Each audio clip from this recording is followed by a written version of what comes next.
If you don't put this clear case on the phone, you really can't tell if it's the Redmi K90 or the just released retail version of the Honor VRT. This is actually Honor's new series, which should be a revamped version of the previous GT series, now renamed the Win series. There are two models, Win and Win RT. The Win is priced around 4,000 yuan, while the RT is just over 2,000 yuan. The one I have here is the base model, 12GB RAM with 256GB storage. Its launch price is 2,599 yuan, but with a government subsidy it comes down to 2,339 yuan. The Honor Win series is actually their gaming and esports line, and it's MOI i215 from iQOO. First of all, OnePlus is similar. The OnePlus 15 and the OnePlus Ace 46 are positioned same.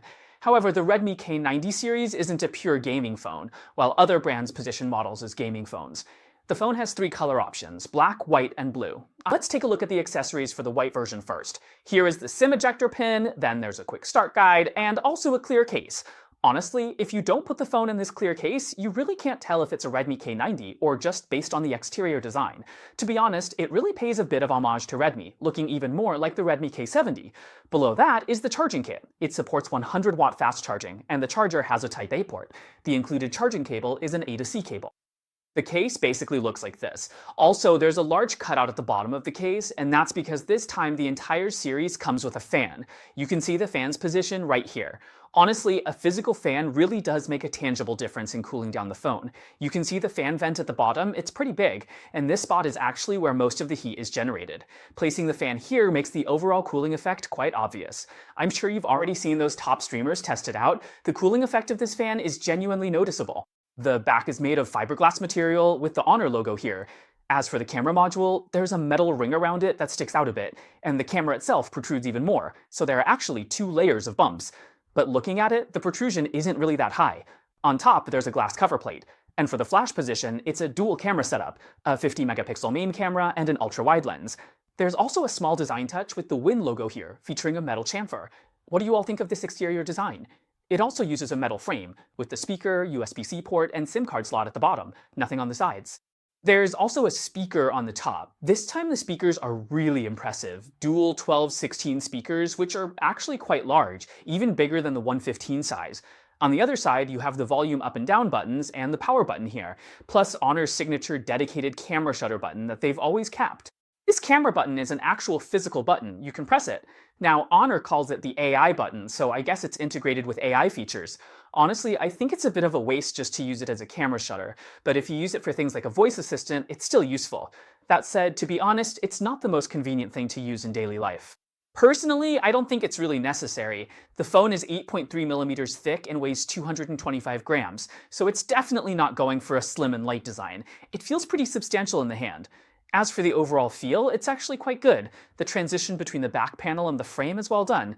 For a price of just over 2,300 yuan, honestly, the build quality is totally fine. The vibration when you turn it on feels a bit cheap to me though. Okay, it's already been activated, so let's take a look at its default wallpaper. Now, let's take a quick look at the frame.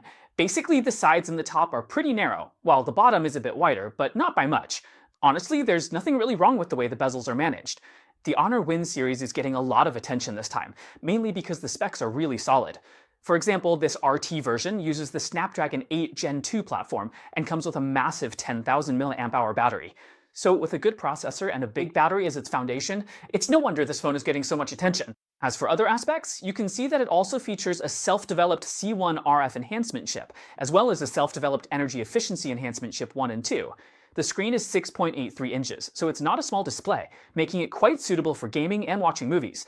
Plus, this time the eye protection features are really impressive. Its eye protection can reach up to a high-frequency 5920 Hz PWM dimming.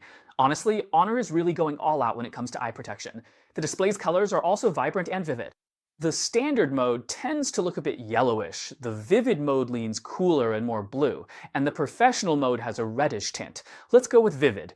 To be honest, the overall clarity of this screen, including the pure whiteness of a white background, is just average in my opinion. It's not particularly white, there's a bit of a blue tint, and the clarity isn't great. It feels a little grayish. As for resolution, let's not pick smart, just go straight for high. It supports a maximum refresh rate of 185 Hz, while something like the iQOO offers 144 Hz. The OnePlus has a 165 Hz refresh rate, and now Honor has come out with 185 Hz. But honestly, I personally don't feel a huge difference. It's not like the leap you get going from 60 Hz to 120 Hz. The jump from 120Hz to 180Hz isn't all that noticeable. As for the system, it's still Honor's Magic OS. I just recently tested the Honor 500 Pro, so to be honest, I have a really good impression of Magic OS. It's a system that's honestly underrated, or at least not talked about much, but its stability in daily use is really solid. Its smoothness is really impressive, and even its AI performance, I actually think it's stronger than other phones. For the fingerprint sensor, it uses ultrasonic fingerprint recognition.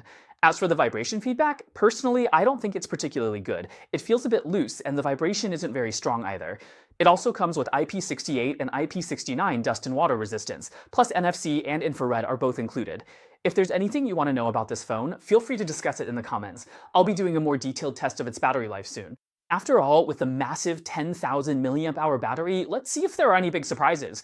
As for the processor, everyone is already familiar with the Snapdragon 8 Supreme. If you play a lot of games, I personally would still recommend the Snapdragon 8 Supreme, or even this year's new 5th generation Snapdragon 8 Supreme. They're both stronger than the recently released 8 and 5. Alright, that's it for this unboxing.